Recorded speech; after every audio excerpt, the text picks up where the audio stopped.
5 ways to identify someone is missing you. Number 1. When you miss someone, their absence is felt in every little things you do and in every moment you spend alone. Number 2.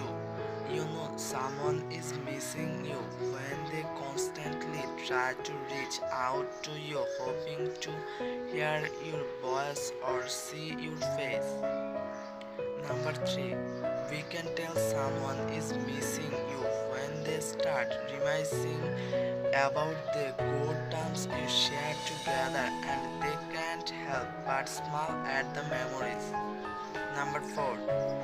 Missing someone is like having a pieces of your heart missing, and you can tell someone is missing you when they seem a little less well without you.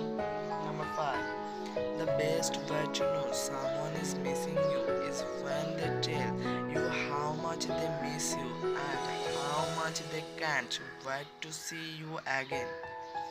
Thank you for watching. Please subscribe my channel. Bye bye. Next video. See you.